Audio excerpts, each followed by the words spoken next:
Ever felt haunted by someone? Not in a scary way, but in a way that chills your soul, like a presence that stalks your dreams, whispers in your memories, or hits you with unexplainable premonitions you just can't shake. This isn't just obsession. It's not some silly romantic fantasy. What if I told you this terrifying magnetic pull you feel is actually a profound message from the deepest parts of your own soul? Carl Jung, the legendary psychologist, cracked the code. He discovered that these intense, almost supernatural encounters, the ones that feel written in the stars, defying all time, space, and logic, are never accidents. They are your soul's desperate cry for wholeness. But here's the terrifying truth. Ignore this call, and these signs will stalk you relentlessly. Your dreams will twist. Unexplainable coincidences will plague you. That feeling of something crucial left unfinished, it will become a constant, soul-shattering ache. What are these hidden manifestations trying to tell you? How do you recognize the urgent warnings your unconscious is screaming when a destined connection demands to be integrated? Today, we dive deep into Jung's explosive revelations. You'll discover exactly what these encounters mean for you and uncover the powerful, fast-acting key to stop the haunting and finally unlock the profound integration your soul craves. But before we reveal Jung's life-changing solution, if this channel sparks something deep within you, do us a huge favor. So many are watching but haven't subscribed yet. Smash that subscribe button and hit the notification bell right now. Don't miss a single one of these transformative explorations. Your future self will thank you. And seriously, drop a comment below telling us where you're watching from. We're constantly amazed at how far Jung's wisdom reaches. Let's see just how global this awakening truly is. So many of you feeling this. Tell us your city or country. Now, back to breaking this wide open. Jung exposed the shocking truth. These soul-shaking encounters aren't about finding the one out there. They are brutal, beautiful invitations from your own unconscious. An invitation to become who you truly are, your individuation. When you feel destined to cross paths, it's not just love on the line. It's the critical integration of your deepest, most hidden aspects. Jung revealed we project onto others the parts of our own psyche we deny, our dark shadow, or our trapped inner, masculine or feminine energy, the anima, animus, that person who inexplicably draws you in like a magnet. They might literally be carrying a lost fragment of your own soul, screaming to be seen, understood, and brought back home. That's why it feels so haunting, intense, even world-shattering. It's not mere chemistry, people. It's your unconscious using them to teach you a crucial, life-altering lesson. If this connection is ignored or repressed, the signs do not disappear. On the contrary, they carve, intensify. They appear in recurring dreams, disturbing synchronicities, and a sense of incompleteness. Jung stated that the unconscious never remains silent. It insists until the soul awakens to its own calling. Therefore, when you feel someone is psychologically pursuing you, it might not be the person themselves, but what they represent within you. And it is at this point that the journey becomes inevitable, not to unite with the other, but to reunite with one's own wholeness. Projection, according to Carl Jung, is one of the most enigmatic and yet most common psychic mechanisms in human relationships. It is through it that the unconscious transfers internal contents that have not yet been recognized or integrated onto the other. When we feel a person attracts us intensely and inexplicably, we are usually facing a powerful projection. This phenomenon acts as an invisible link between two souls, creating an emotional energy field that seems transcendental. We often confuse projection with love. We feel we have found the right person, the one who completes us, who seems to know parts of us we didn't even know existed. However, what is happening is that the unconscious is projecting onto the other aspects of ourselves that we have not yet recognized. It could be the sweetness we repressed, the courage we haven't expressed, or even the fear we pretend not to have. This person becomes a mirror of our psychic gaps, awakening emotions we don't know how to name. And the intensity of this bond comes precisely from the fact that the psyche is trying to restore a lost balance. It sends an internal image out into the external world, hoping that by seeing it out there, we can finally identify it within ourselves. Therefore, certain encounters seem magical, as if there were a reunion of souls. In truth, it is a reunion with forgotten parts of the self. When someone haunts us emotionally, even without being present, it is a sign that the projection was deep, insistent thoughts, confused feelings, longing without real foundation. All this points to unconscious content that needs to be revisited. Jung said that until we make conscious what is in the unconscious, this content will continue to direct our life, and we will call it fate. Recognizing projection is not easy. It requires courage to admit that perhaps it is not the other who is special, but rather what they awaken in us. The natural tendency is to keep the other idealized, believing the connection exists solely because of them. But when we withdraw the projection, we realize that what enchanted us was the image we ourselves placed there. This moment of revelation is usually painful, but liberating. When we perceive that the strength of the connection is within us, we stop seeking in the other what can only be found internally, and it is precisely then that the relationship, if it still exists, can transform into something true, no longer an emotional prison, but a communion of two whole beings aware of their mutual reflections. It is important to emphasize that projection is not negative in itself.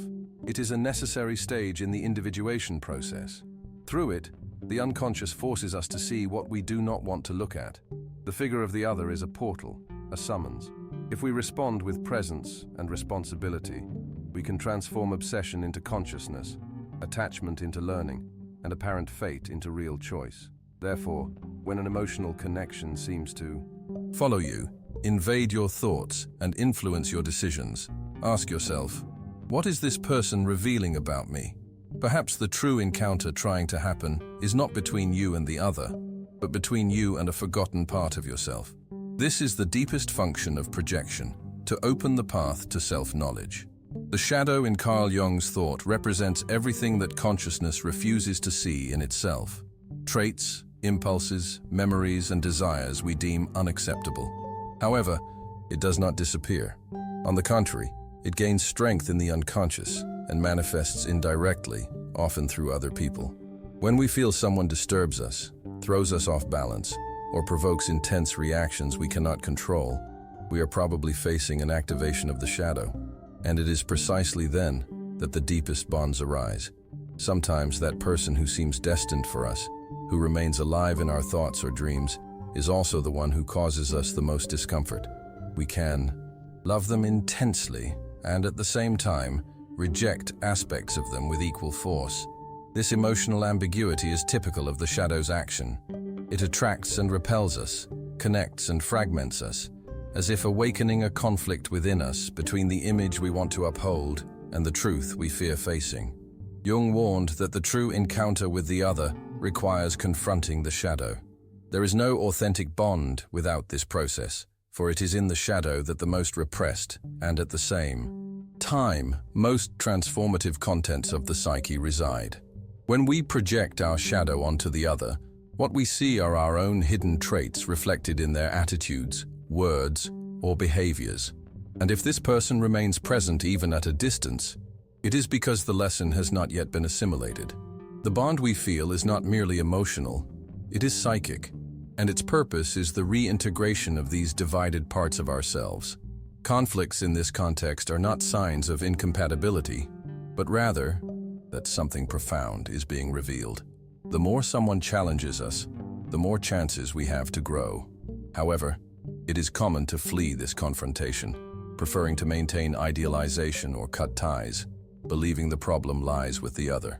Jung invites us to take the opposite path, to dive into the most visceral reactions, to investigate what they tell us about who we are and what we have not yet recognized in ourselves. This process can be frightening because the shadow contains everything we deny. It is formed from childhood, when we learn what should or should not be accepted.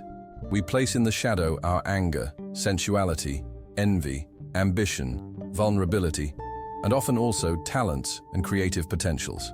When we encounter someone who haunts us, it is usually because that person activates our shadow so clearly that we can no longer ignore it. Relationships carrying this kind of tension are often confused with toxicity, but there is a fundamental difference. While toxic, relationships drain our energy and imprison us in destructive patterns. Bonds involving the shadow demand growth and transformation. They challenge us to step out of the comfort zone, to review beliefs, to abandon masks, and to confront internal truths we have avoided for a long time. The shadow, when recognized and integrated, ceases to control. It becomes a source of strength, authenticity, and presence. When we manage to see in the other what we once judged or feared, we take an essential step towards wholeness. We begin to love more consciously, for we no longer seek someone to save or complete us, but someone with whom we can share the soul's journey with all its lights and darkness. If a person keeps appearing in your psychic life, even after physical separation, observe the conflicts this connection awakens.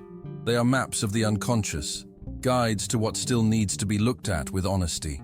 The hidden bond lies not in what the other is, but in what they represent for your process of healing and evolution.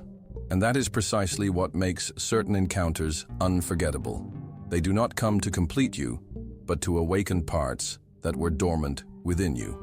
Within Carl Jung's analytical psychology, the archetypes of the anima and animus occupy an essential place in the structure of the psyche. They represent, respectively, the feminine aspect present in the male psyche and the masculine aspect present in the female psyche. These archetypes are not about gender, behaviors, but rather symbolic images from the collective unconscious, which profoundly influence how each individual relates to the other and to themselves. When we feel someone emotionally pursues us, or that a connection cannot dissolve, even with the passage of time, it may be at play an intense activation of these archetypes. The person in question may have incarnated, even if unconsciously, our anima or animus, and therefore seems essential, irresistible, irreplaceable. This figure becomes a bridge between our conscious world and the deepest contents of the soul. It is the mirror of the other within me. The anima, for example, can manifest in dreams, fantasies, idealizations, and intense passions. When a man projects the anima onto a woman, she comes to represent everything he has not yet integrated into his own emotional nature: sensitivity, receptivity, intuition, creativity, affective depth. Similarly, a woman projects her animus onto a man, attributing to him qualities like inner strength, logic, direction, determination, and decision-making capacity, aspects not yet fully developed in her psyche. The problem begins when we do not recognize that these images are internal projections. We idealize the other, believing they are the source of these qualities, when in truth, they merely reflect something latent within us. That is why certain encounters have the power to radically transform us. They enchant us not only because of the other's presence, but because they put us in contact with dormant facets of our soul. This type of bond is profoundly symbolic and often inexplicable. The person's presence can awaken a feeling of completeness, as if they were a missing piece. In reality, they are a mirror, and at the same time, a key. But if there is no awareness of this projection, we risk remaining trapped in relationships where idealization prevents true encounter. The anima and animus archetype can become tyrannical when not integrated. We begin to desperately seek in the other what we need to find within ourselves. And by doing this, we create an emotional dependence that distances us from the individuation process. Jung warns that the true path is the internalization of these aspects. That is, it is not about staying with the person who represents the archetype, but recognizing what they symbolize and working on these aspects within oneself. This process is painful, but liberating. It implies accepting that the other did not come to complete us, but to reveal what needs to be developed internally. Thus, the man learns to access his intuition, empathy, capacity to welcome and feel, qualities of the anima. The woman, in turn, reconnects with her autonomy, mental clarity, strength and power of decision, qualities of the animus. And when these aspects are integrated, relationships cease to be obsessive or illusory, becoming true encounters between two individuals conscious of themselves. If someone marked your life profoundly, especially through a connection that seemed predestined or mystical. Perhaps this person incarnated your anima or animus. This presence remains not because the bond must necessarily continue on the physical plane, but because the psyche is still trying to complete the lesson. The emotional insistence, recurring dreams, the feeling that something is pending, all this points to internal work still unfinished. Looking at this bond through Jung's eyes is to relinquish the romantic illusion and come into contact with the true meaning of these encounters. They are not the end, but the beginning of a path of inner transformation. And only when we understand the symbolic mirror the other represents can we free ourselves from the projection and consciously assume our own destiny. Amidst encounters that deeply mark our lives, there is a recurring sensation that something greater is at stake. It is not just about love, attraction, or compatibility, but an internal movement that seems to push us towards a vaster purpose. Carl Jung named this movement the individuation process, the path by which the human being becomes what they truly are. And within this journey, certain encounters function as inevitable catalysts of psychic transformation. When we feel we are destined for someone, it is often because this encounter triggers parts of the unconscious that demand awakening. Destiny, from a Jungian perspective, is not an external script forcing us to live certain stories, but a symbolic expression of the soul's call for us to become whole. And relationships, especially those we cannot forget, are powerful tools of this call. They do not arise to offer us comfort, but to provoke movement. A person's true destiny is not tied to the other, but to what the other awakens. The feeling that an encounter has something inevitable about it is usually linked to the fact that it brought to light psychic aspects fundamental to the expansion of consciousness. They are experiences that activate old wounds, unconscious patterns, unrecognized desires, and mainly, dormant creative forces. And even if the relationship does not materialize or last, it fulfills its archetypal function, opening internal portals that lead us to new levels of perception. That is why many connections that seem destined become, over time, sources of pain, obsession, or loss, not because they were wrong, but because they were interpreted only as ends in themselves and not as means of transformation. When we resist the learning contained in the experience, the pain intensifies. The psyche insists, repeats patterns, sends dreams, provokes encounters and coincidences, all so that we can understand what needs to be integrated. Individuation, in this context, demands courage. It implies detaching from the idea that the other came to complete our story and accepting that they came in truth to reveal it. The true purpose is not to be with someone, but to become who one is. And in this process, every significant relationship becomes a mirror, a wound, and a key. It is not about denying the value of love, but understanding it from a broader and deeper perspective. Love, when seen as an expression of the soul, does not imprison, it awakens. Jung argued that the encounter with the self, the regulating center of the psyche, symbol of wholeness, is the ultimate destiny of every human being. But this encounter almost always passes through projective experiences, symbolic relationships, and intense connections that challenge our limited view of ourselves. When you feel stuck to someone from the past or that an emotional presence continues to accompany you, even without contact, perhaps it is because this figure represents something the unconscious still wants to reveal. And the only way to break this cycle is to dive into what this experience is trying to teach. This type of bond does not dissolve with time, but with consciousness. It is not enough to forget, replace, or rationalize. It is necessary to decode, understand what was activated, what was projected, what was refused, and what still needs to be born within. Only then is destiny fulfilled, not as a fixed line leading to a person, but as a living path leading to the center of one's own soul.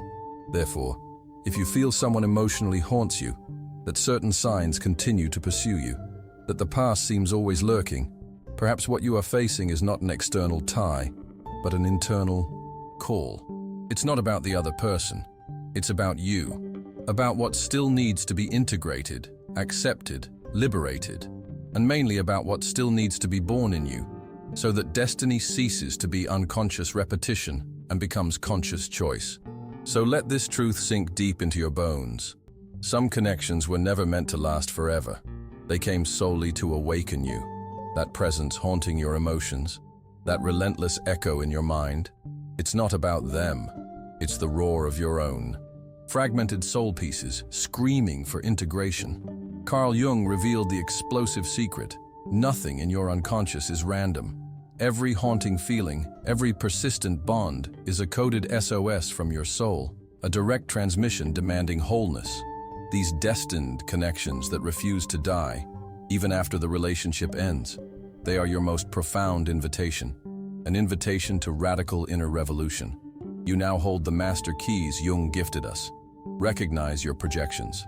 Confront your terrifying shadow. Understand the divine dance of your anima and animus. Embrace your individuation as your true destiny. Do this, and you perform pure magic. You transform your deepest prisons into conscious, breathtaking liberation. The other person? They finally stop being an unsolvable mystery. They become a crystal clear mirror, reflecting exactly what you must now claim within yourself. This is the power you wield. Feels like a revelation, doesn't it? If this unlocked something profound for you, pay it forward right now. Smash that like button. It tells the algorithm this wisdom matters. Still watching without subscribing? Join the thousands finding freedom. Hit subscribe and ring the notification bell so you never miss our next deep dive into Jung's world-changing insights. The unconscious journey continues. Don't get left behind. And before you go, drop one word in the comments below. What's the biggest insight you're taking from this video today? Let's see the power of this awakening ripple out. Finally, check out the life-changing video flashing on screen right now. It's the perfect companion to everything we just explored, ready to catapult you even deeper. Remember, you are never walking this path alone. Trust the process. Your unconscious knows the way. And now, so do you.